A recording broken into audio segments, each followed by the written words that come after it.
এইটো হ'ল কেৰেলাৰ পৰা অনা গুটি। Hello' guys, welcome back to my channel with another vlog. আজি এটা নতুন ভিডিঅ' আনিলোঁ ককোৱা গুটিৰ বাগৈ।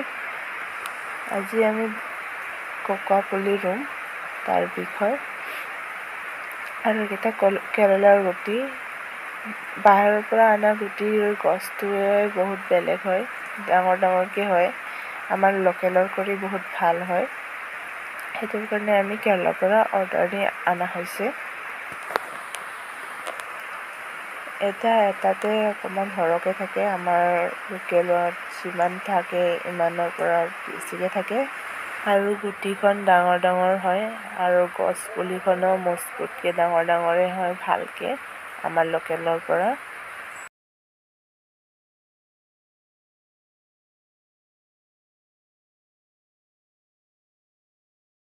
এইকেইটা আমি যোৱাকালি ৰাতিত গুচাই পেলাই থৈ দিছিলোঁ এক্সট্ৰাকৈ, আৰু এইকেইটা থকাকেইটা গজালি ওলাইছে, মেলিছে, সেইটোৰ কাৰণে আমি এক্সট্ৰাকৈ ওলোৱা নাই। তাৰপাছত ওলাই পেলাই বাকলিকেইটা ওলোৱাই গুচাই পেলাই আমি ইয়াত মাটিত এক ৰাতি থৈ দিছিলোঁ। এক ৰাতিৰ পৰা বেছিও থ'ব পাৰে গজালি মেলাৰলৈকে। আমি ইয়াত এদিনে থৈছোঁ, যিটো নেকি আমাৰ লগাবলৈ মানুহ আহিছে, লগাই দিছোঁ।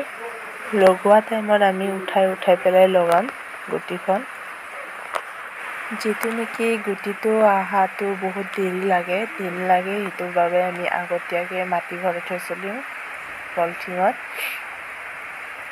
মাটি ভৰাই থোৱাৰ পাছত আমি মাটিটো অকণমান উকটাই তাতে গুটিটো ভৰাই দিওঁ, সেনেকুৱাই কৰিছোঁ। এইকেইটা চবতে আগতে মাটি ভৰাই থোৱা হয় আৰু ইয়াত গুটিটো আমি দি যাম। কাৰণটো হ'ল গুটিটো দূৰৰ পৰা অহা হয়, কিছুমান পচিও যায়, সেইটোৰ বাবে আমি আগতীয়াকৈ মাটি ভৰাই ৰাখিছোঁ। তাৰ পাছত আমি গুটিটো তাত ভৰাই থ'বলৈ পাৰোঁ আৰু গুটিটো ভৰাই থোৱাৰ পাছত আমি ঢাকি থওঁ, কাৰণ বৰষুণৰ বতৰ, তেতিয়া বৰষুণত তিতি গ'লে মাটিটো টান হৈ যায়, সেইবাবে আমি ঢাকি পেলাই থৈ দিছোঁ। সেইকেইটা আগত ভৰোৱা নাছিল, সেইটোৰ বাবে ঢাকা নাই। কেইটা ভৰোৱাকেইটা ঢাকি পেলাই ৰাখিছোঁ।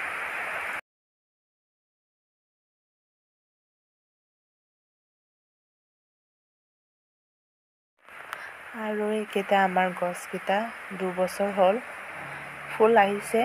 এইটো সৰু ফুলকেইটা, কিন্তু ফল ধৰা নাই। যোৱা বছৰে লাগিছে, 1 বছৰ হওঁতে ফুলটো ফুলিছে, হ'লেও ফলটোত নাই ধৰা এতিয়ালৈকে। অহাবাৰ কিন্তু ধৰিব, 3 বছৰ হ'লে ধৰিবই। আৰু আজিৰ ভিডিঅ'টো ইমানলৈ সামৰিলোঁ। Thank you for watching.